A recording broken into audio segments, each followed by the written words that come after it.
Okay students, तो मैं आज आप लोगों को बायोलॉजी की कुछ टर्म्स के बारे में बताऊंगी जो कि काफ़ी ज़्यादा इंपॉर्टेंट है और बोर्ड के इम्तहानात में इनमें से कोई ना कोई शॉर्ट क्वेश्चन ज़रूर आ जाता है।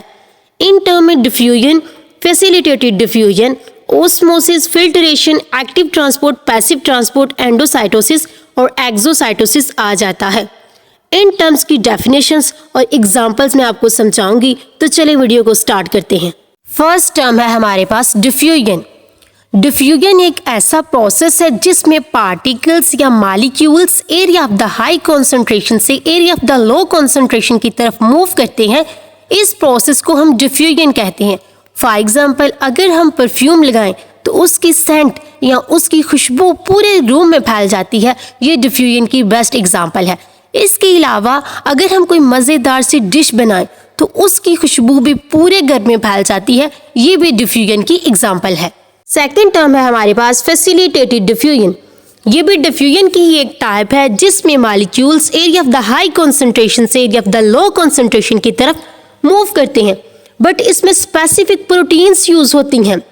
इट्स मीन कि ये जो प्रोटीन्स हैं वो स्पेशल डोर की तरह वर्क करती हैं ताकि मॉलिक्यूल्स की ट्रांसपोर्ट इजीली हो सके। जैसा कि डायग्राम में भी आपको नजर आ रहा है कि फैसिलिटेटेड डिफ्यूजन में स्पेशल प्रोटीन का इस्तेमाल हुआ है। थर्ड टर्म है हमारे पास ओस्मोसिस। ये भी डिफ्यूजन की ही एक टाइप है, बट ये स्पेशली रेफर करती है वाटर मॉलिक्यूल्स की मूवमेंट को। इसमें water molecules area of the lower solute concentration से area of the higher solute concentration की तरफ मूव करती हैं और इनकी मूवमेंट तब तक जारी रहती है जब तक सोल्यूट की कॉन्सेंट्रेशन इक्वल ना हो जाए। इसमें 3 टर्म्स आ जाती हैं। एक है hypertonic solution, next hypotonic solution और last one isotonic solution. Hypertonic solution ऐसा सोल्यूशन होता है जिसमें सोल्यूट की मिकदार ज़्यादा होती है और हाइपोटोनिक सोल्यूशन ऐसा सोल्यूशन है जिसमें सोल्यूट की मिकदार कम होती है और आइसोटोनिक सोल्यूशन ऐसा सोल्यूशन है जिसमें सोल्यूट की मिकदार इक्वल होती है। नेक्स्ट टर्म है हमारे पास फिल्ट्रेशन। ये एक ऐसा प्रोसेस है जो लिक्विड या गैस में से सॉलिड पार्टिकल्स को सेपरेट कर देता है through a filter. It's like using a strainer, जो कि वेस्ट मटेरियल्स को सेपरेट कर देता है, स्टेन कर लेता है। इस प्रोसेस को हम फिल्ट्रेशन कहते हैं। नेक्स्ट टर्म हमारे पास एक्टिव ट्रांसपोर्ट आ जाती है। इसमें molecules area of the low concentration से area of the high concentration की तरफ मूव करते हैं। क्योंकि जो मॉलिक्यूल्स की मूवमेंट होती है वो फ्लो के अगेंस्ट होती है, इसलिए मॉलिक्यूल्स को या आयंस को पंप करने के लिए एनर्जी रिक्वायर होती है in the form of ATP. ATP he ions को अक्रॉस द मेम्ब्रेन पंप करने में हेल्प आउट करती है। Passive transport. पैसिव ट्रांसपोर्ट में भी मॉलिक्यूल्स या आयंस को अक्रॉस द मेम्ब्रेन ट्रांसपोर्ट किया जाता है, लेकिन इस प्रोसेस के लिए एनर्जी लाइक एटीपी की जरूरत नहीं होती।